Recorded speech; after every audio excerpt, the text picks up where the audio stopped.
Quer ajudar o Entreplanos a continuar produzindo vídeos? Então considere se tornar um apoiador da nossa campanha no Apoia-se. Você ajuda a financiar o nosso trabalho e de quebra ganha recompensas muito legais. Para mais informações, clique no link aqui embaixo na descrição.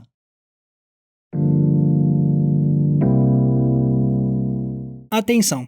Este vídeo tem spoilers. Tão fascinante quanto estudar os faroestes americanos clássicos é estudar também os chamados faroestes revisionistas. Aqueles filmes que usavam o Velho Oeste para questionar as principais ideias e convenções narrativas que os filmes de cowboy solidificaram nas décadas anteriores. Desde os anos 60, começamos a ver diretores fazendo isso. Fosse nos Estados Unidos com nomes como Sam Peckinpah e Robert Altman, ou na Europa com o celebrado faroeste italiano de Sergio Leone, Sergio Corbucci e companhia. E desde então a tendência nunca mais foi embora. Mas o mais fascinante é que um dos primeiros diretores a trazer essa semente de revisionismo não foi um cineasta da nova geração, mas sim o mais clássico autor de faroestes, John Ford, o responsável por alguns dos mais celebrados longas do gênero, a maior parte deles sendo exatamente o tipo de filme que os revisionistas vieram para contestar. E eu digo que John Ford também teve seu momento revisionista graças a um de seus últimos filmes, O Homem que Matou o Facínora, de 1962 e estrelado pelos lendários atores James Stewart e John Wayne. Aqui, Ford usa uma trama clássica de heróis e bandidos, mas a reinventa para refletir sobre a morte do Velho Oeste e sobre o gênero cinematográfico que o próprio Ford ajudou a inventar. Well, I know those law books mean a lot to you, but not out here. Out here a man settles his own problems. Quando eu digo que Ford ajudou a inventar o faroeste clássico, não é exagero. O diretor começou a dirigir esse tipo de filme ainda nas primeiras décadas de Hollywood, e logo ficou claro que esse era o tipo de história que ele mais gostava de contar. E com o passar dos anos, Ford se solidificou como o mais famoso diretor de faroestes, dando origem a obras que sedimentaram vários traços clássicos do gênero. Os heróis brancos incontestáveis, os nativos americanos inescrupulosos, a mocinha que precisa ser salva, a rivalidade entre cowboys bonzinhos e gangues de bandidos. As décadas foram passando e Ford foi contando cada vez mais histórias fascinantes que se adequavam nesses moldes clássicos. E a carreira de Ford foi tão produtiva que ele se manteve na ativa tempo suficiente para dirigir quase 150 filmes. Então, quando chegaram os anos 60, John Ford a essa altura já tinha visto o faroeste nascer e envelhecer com ele. E tendo contado tantas histórias do Velho Oeste, não me surpreende que agora, no fim da carreira, ele tenha olhado para trás e começado a ver sua própria obra com olhos diferentes. Pelo menos essa é a impressão que fica quando vemos O Homem que Matou o Facínora. Porque aqui, Ford aproveita sua estética consolidada para, na verdade, contar uma história revisionista. Em O Homem que Matou o Facínora, vemos o advogado Rance Stoddard chegar na pequena Shinbone, uma clássica cidade de Velho Oeste onde a lei praticamente não existe.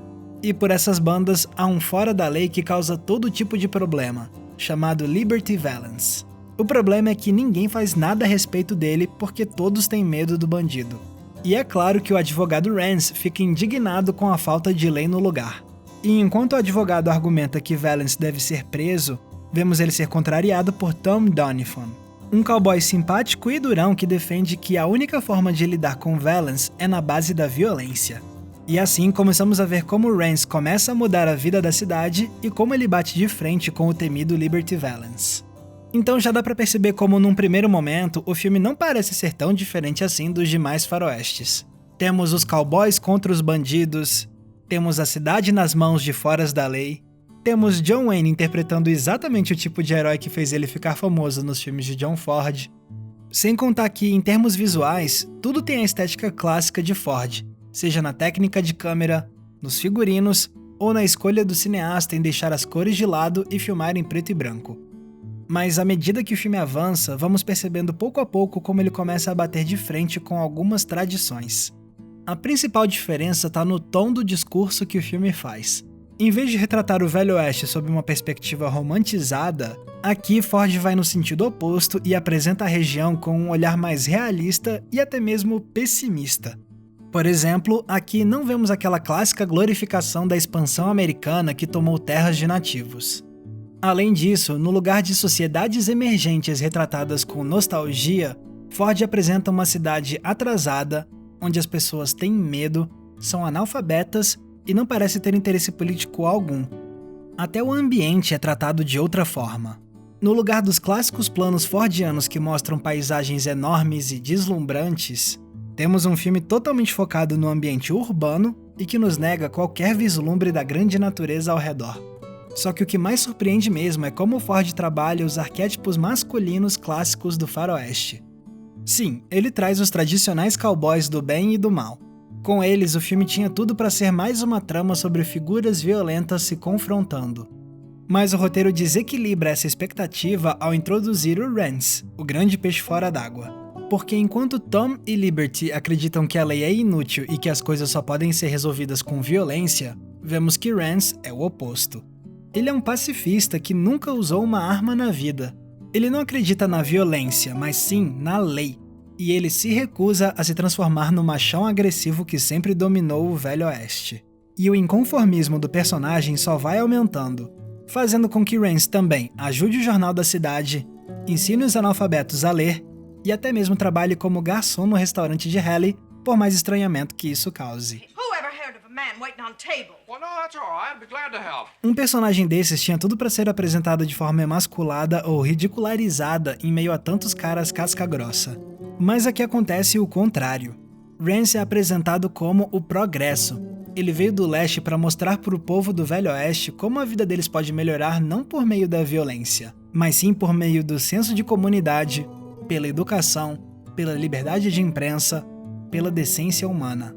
Significa que aquele clássico herói violento do faroeste, por mais impressionante que ele possa ser, no fim é apresentado como uma figura cada vez mais pertencente ao passado. Então, mais do que criar conflito entre homens de temperamentos diferentes, Ford usa esses homens para refletir um país que está tentando decidir que tipo de nação quer ser.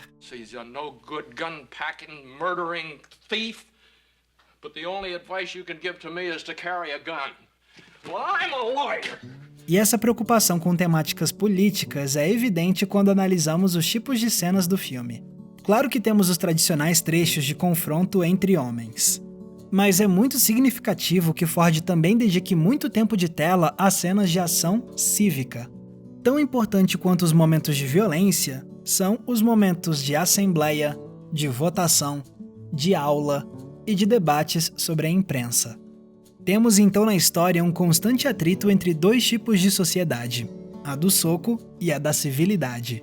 E se a gente achava que o filme tomaria partido completo de um desses dois lados, vem o ato final e mostra que o longa na verdade não é tão preto no branco quanto a sua fotografia.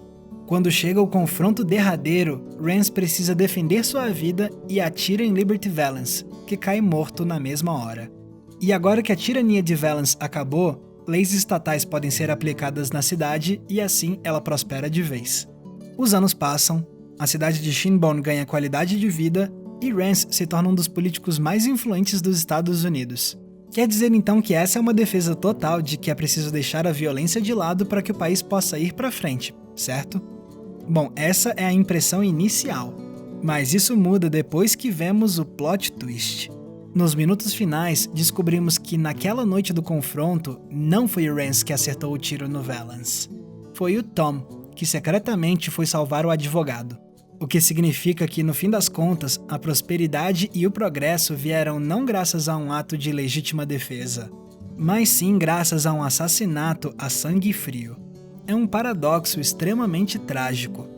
Tom precisou usar os hábitos do Velho Oeste para simbolicamente matar o próprio Velho Oeste e assim permitir que se instale a lei e a ordem. Ford traz então um olhar pessimista que mostra como essa nação está fadada a nunca conseguir deixar para trás toda a violência que fundou o país. Cold-blooded murder. But I can live with it. E o mais fascinante é que isso tudo não deixa de ser também um discurso sobre o próprio faroeste.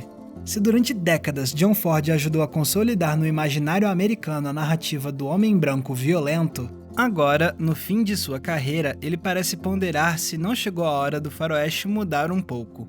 Até porque aqui o Ford está constantemente ressignificando os seus próprios símbolos clássicos. O típico herói encarnado por John Wayne, que antes era visto com idolatria, agora é visto como um homem ultrapassado. O fatídico duelo final não é mais um momento de glória masculina, mas sim uma sina para o homem que saiu vitorioso dele. E sem contar o símbolo da carruagem. Se nos anos 30 ela deu nome a Stagecoach, o filme que trouxe fama para o Ford, agora a mesma carruagem é apresentada como um veículo esquecido e velho que foi substituído por novas tecnologias. First time I came to Shinbone, I came to Stagecoach. Like that one right there. E Ford parece questionar até mesmo a própria visão romântica que ele apresentava do Velho Oeste em seus filmes. Afinal, depois que o Rance descobre que foi o Tom que atirou no bandido, o advogado aceita relutantemente que ele precisa manter a sua fachada como o homem que matou o Facínora. Porque é essa narrativa que serve de alicerce para todo o seu sucesso político. Uma mentira que vai pesar na consciência de Rance pelo restante da vida. Ou seja, se durante décadas John Ford transformou homens do Velho Oeste em lendas, agora vemos o diretor apresentar essa mesma romantização como uma mentira que pode assombrar os Estados Unidos para sempre. This is the West, sir. When the legend becomes fact, print the legend.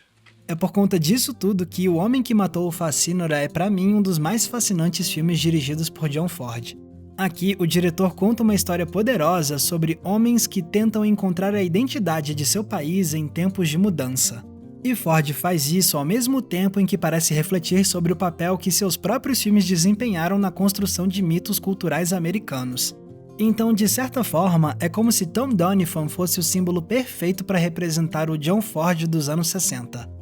Um veterano que termina sua carreira usando velhos hábitos para ajudar a matar o Velho Oeste e assim abrir caminho para que uma nova geração possa contar histórias diferentes sobre o que é viver nessa terra em busca de prosperidade. Galera, muito obrigado por terem conferido o episódio de hoje e um obrigado muito especial a todo mundo que é apoiador do Entre Planos lá no Apoia-se.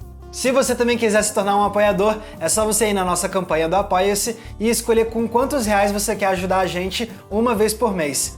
E como forma de agradecimento, a gente vai te dar acesso a conteúdos exclusivos que a gente prepara só para os nossos apoiadores. Para conferir todos os detalhes da nossa campanha, é só acessar o link que está aqui embaixo na descrição. Lembrando também que se vocês quiserem me acompanhar nas redes sociais, é só me procurar usando os nomes que estão aparecendo aqui embaixo. E não se esqueçam, é claro, de curtir esse vídeo e se inscrever aqui no Entre Planos para não perder nenhum dos nossos episódios. Mais uma vez, muito obrigado pela audiência, um abraço e até a próxima sessão.